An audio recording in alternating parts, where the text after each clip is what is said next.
Very much. We're going to move on to the next presentation. The questions and answers are going to be done after all three presentations are done. The next presenter is Stuart Volkow.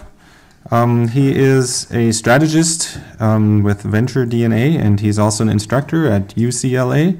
And he is going to present on the commercial trends that he sees in virtual reality and augmented reality. And I also want to say that he was part of the organization of this conference as well, and worked with me on that. So I want to thank you for that. And now we're going to have to get your slides up. Thanks, Jürgen. Thanks for putting this together. It's a great opportunity to be here and get all these wonderful experts together, same place, same time, and study this incredible phenomenon that's going on. Stuart Volkow is me. I'm affiliated with UCLA. I've been teaching there at Extension and also taught at Anderson Graduate School of Management for a couple of years, and my focus has been media technology. And I started way back when I went to AFI as a producer fellow, and I got interested in interactive media. And my first VR experience was developing a CD-ROM for the United Nations for their 50th anniversary, where I did the VR tours of all the United Nations rooms back when VR was a rotating view of something, which we've now evolved. I went to work for Sony, and I worked in movies and television. I launched a cable network, cable channel in Miami called the Fifth Avenue Channel with Ivana Trump. That was definitely a form of virtual reality. And then I got into all kinds of other interactive media, including what was then the largest screen in the world at the Las Vegas Fashion Show Mall, which is the totally opposite extreme of ultra high resolution for advertising. So I've had a lot of varied experiences, and now with Venture DNA, I'm working with startups and early stage companies, and of course there's a lot of them in this space, so I've got some experience with looking at the technology and trying to figure out what's happening in terms of the commercial realities and the business realities, which is what I've been asked to talk about this morning. So we've come a long way, and you'll hear a lot about the history, of course. It's taken 25 years to get to where we are now, and a lot of people sitting in this room have been a big part of that, which is a great honor to kind of be with all of you and see how it's come full circle. My first exposure to it was science fiction, and it is kind of really amazing when I really think about the fact that this really was science fiction, and now it's really actually something that I can do. When I was a big science fiction fan, and I still have that Scientific American in my collection of when that was actually, it was happening. It was going to be a huge industry back then. So as you mentioned, Falco, in the previous talk, sinusoidal. So right now, there's a lot of market research firms that are studying this and trying to figure out the money part of it, and is it really going to be a commercially viable industry and a business? And the predictions are all over the map, okay? So you've got one respected market research firm that's predicting it's $150 billion per year annual revenue business by 2020. And another respected market research group says it's a $2.8 billion a year industry. Well, there's a little bit of a delta there and a bit of a variance. Shorter term, next 4 or 5 years, is it going to be a $2.2 billion a year industry or a $4 billion a year industry? Well, what does that tell you? The fact that there's this much variance means no one really knows what's going on or what's going to happen. It's very unpredictable still. You can, however, count on the fact that there is an industry happening, and there will be some number of billions of dollars made in selling hardware and software related to VR. We get into this VR, AR semantics, and a lot of the investment professionals and experts are putting their bets down. So you see the deal flow is happening. Aside from the obvious, the $2 billion Oculus Rift deal, and the $500 million Leap Motion deal, and the headline grabbers, there's a lot of 1s and 2s and 3s and $4 million deals out there to the tune of a couple hundred of those deals are actually being put together, and companies are getting funded. There's a lot of them. A lot of tadpoles are now in the ocean. Part of this is the fact that there is a pretty gigantic addressable market any way you want to slice it, okay? We all kind of know these numbers. There's 7 billion people in the world, and half of them now have some kind of internet access. And the simple answer to the addressable market, if there is a simple answer, is that 1 billion people have some form of reasonable internet access. So Facebook has the milestone that I like to really focus on of 1 billion daily active users. That's it. That's the post. On Monday, 1 in 7 people on Earth used Facebook. So that is a hint as to why Facebook might have wanted to invest the $2 billion in Oculus Rift. We'll see. This is where all the other people are going to get their internet from, probably. Both Google and Facebook are spending hundreds of millions of dollars on UAVs, high endurance, that will beam some form of internet access to the other 3 billion people that have no towers or cables. So there's a lot of people that are going to have some kind of access. So the addressable market is huge, but it depends on what we're talking about. VR, AR, mixed reality. So this company, the people that think it's going to be a $150 billion a year market by 2020, think that it's really all about augmented reality. That virtual reality is going to be a very small portion of the market. I don't know. I'm betting it's kind of somewhere in between. So why do they think augmented reality? Because they're betting that the industrial and non-game applications are probably going to be a bigger business than gaming, which will remain more of a niche. It breaks down like this when you look at this DigiCapital market research, where they're seeing the non-game part as a larger portion of the total pie.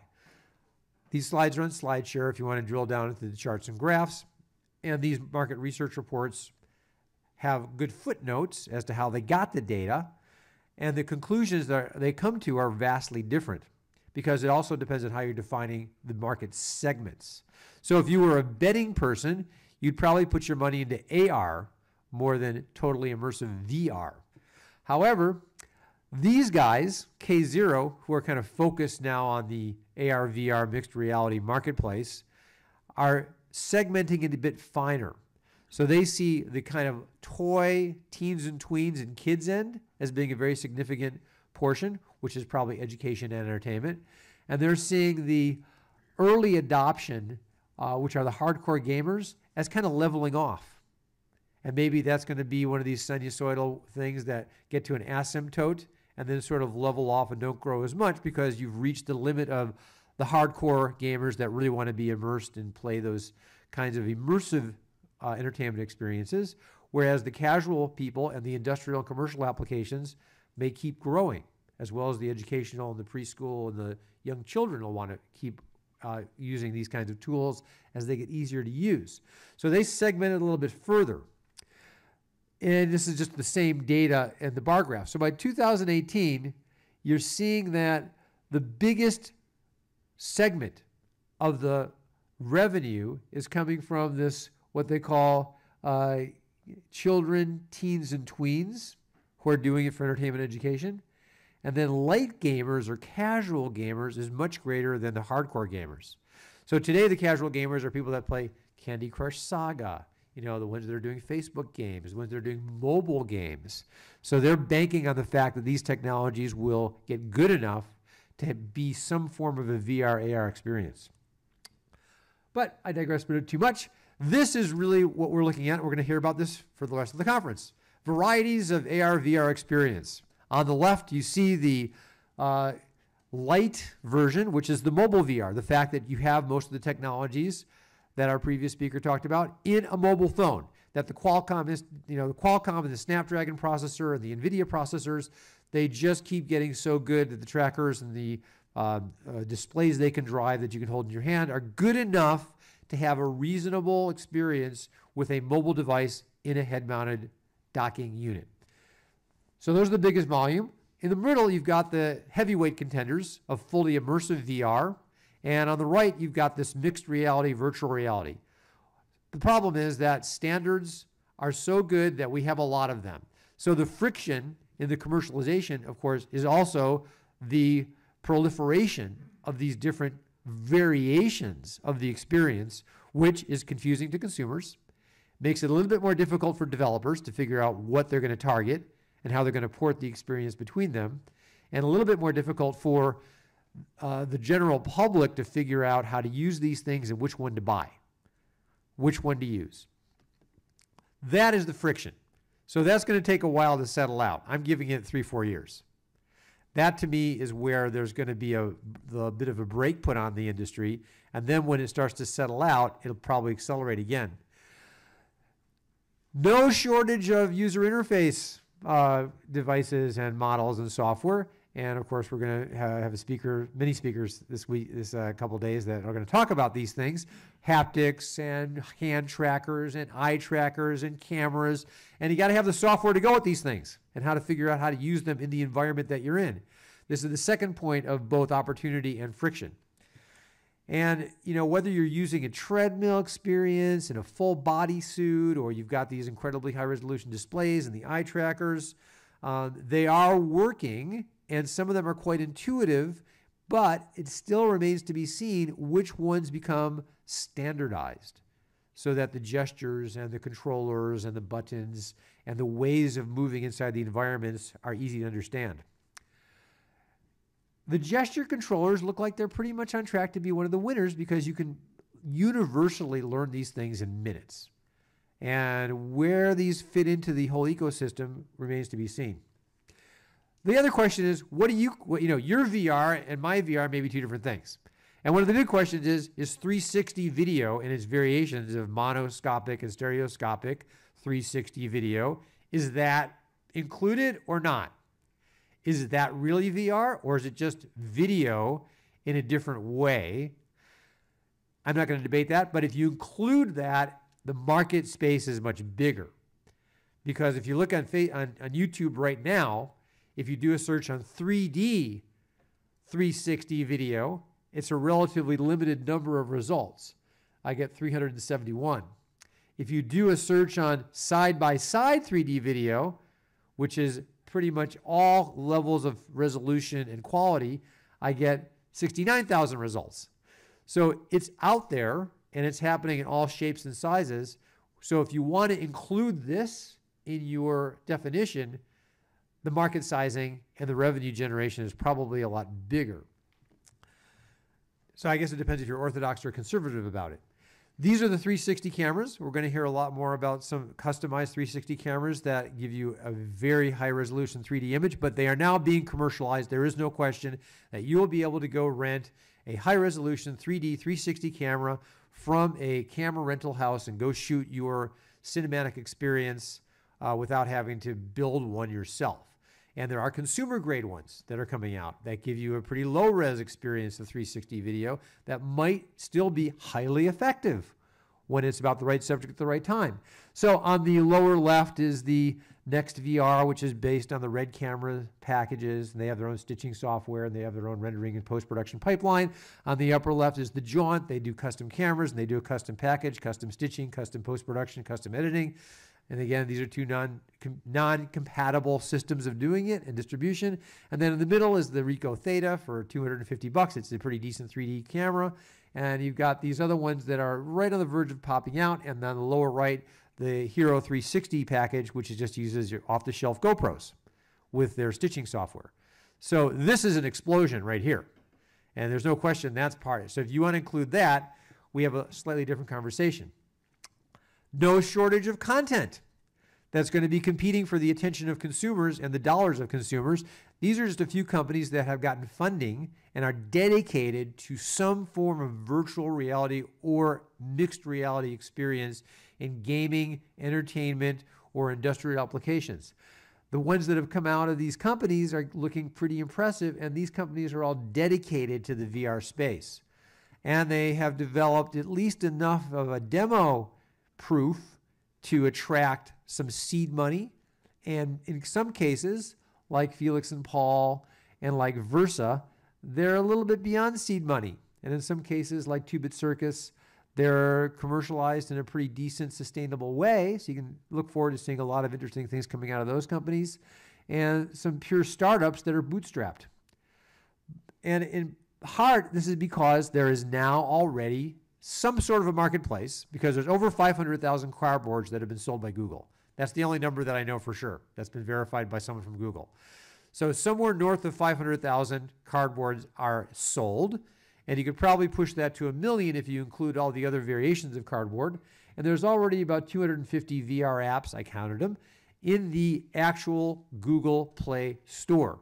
Most of them are free, which does not bode well for a business, but we can think that it's definitely giving away the razors in some cases, which are mini stores that get you to have experiences inside the store, or they're getting you excited about it. They're sort of teasers. But there's no shortage of people trying. Some of the really interesting experiments, of course, are coming out of the Samsung Gear VR with the Milk Store. And now you have these categories, which is kind of where I'm going to leave it. But the kind of the broad categories for commercializing it are these ideas of cinematic VR. So all the major studios have some kind of an experiment going on. Obviously, and Philip Leavold from USC, from the Entertainment Technology Center, has been studying this. There's a think tank on it, et cetera. But at CES this last year and at Sundance this last year, those were milestones, because at Sundance and at CES, there were long lines of people that were getting excited about the fact that you can actually have some sort of a cinema-like experience that would be a mass market in some form of a VR, AR system.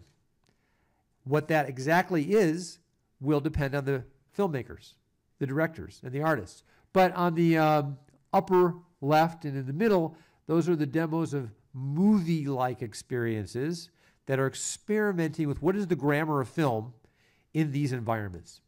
Wild on the lower left is the example where the cinema experience was echoed in the movie and vice versa, where the actual set and actors from that major motion picture were used in the experience.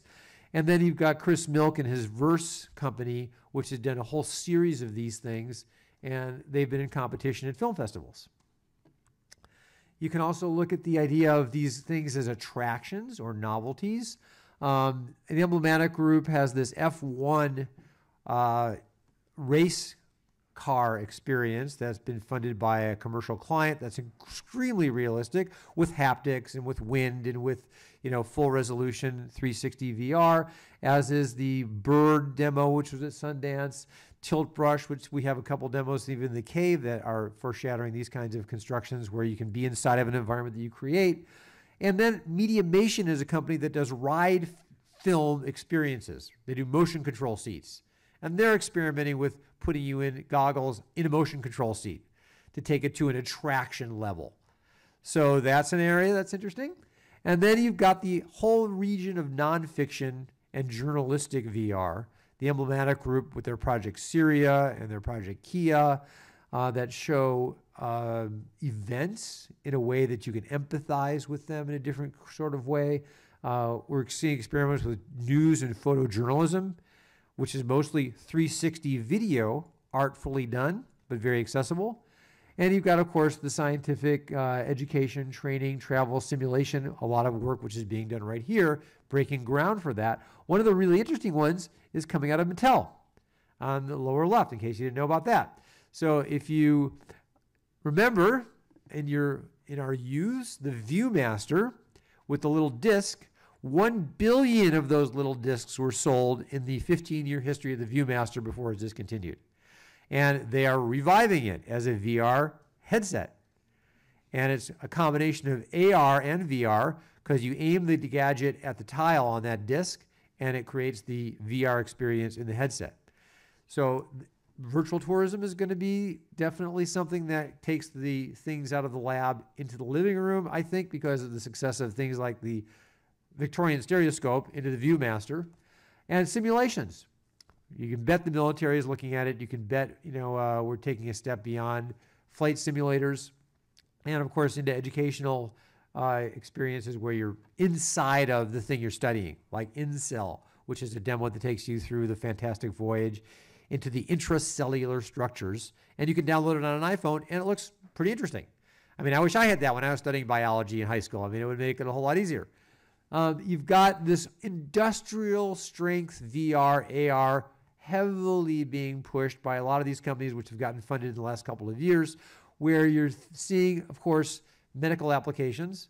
And the most obvious one is you're a surgeon, you're inside of a microstructure, you want to be able to see it in high resolution, real time, and you want to practice the procedure before you do it or while you're in it, and you're getting data that, of course, is not the thing itself, but it's a reality capture of that.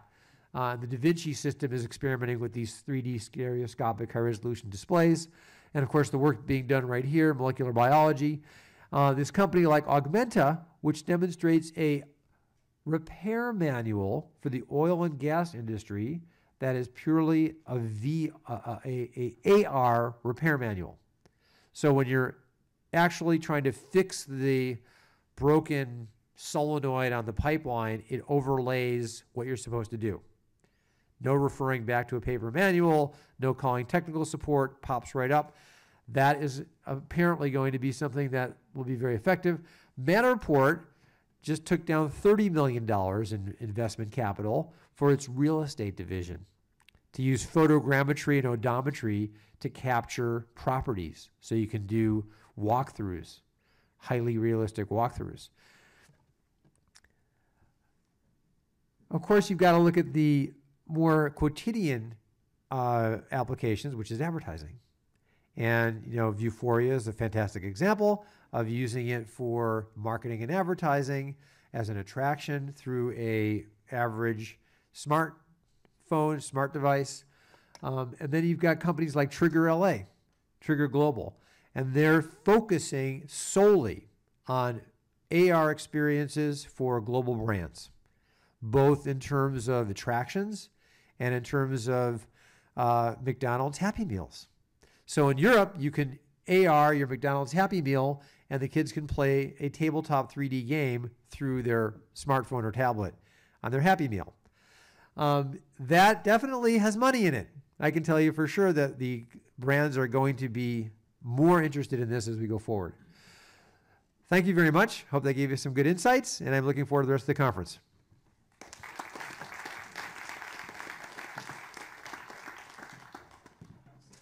Stuart, thank you very much for this excellent journey through virtual reality and augmented reality. That was really great.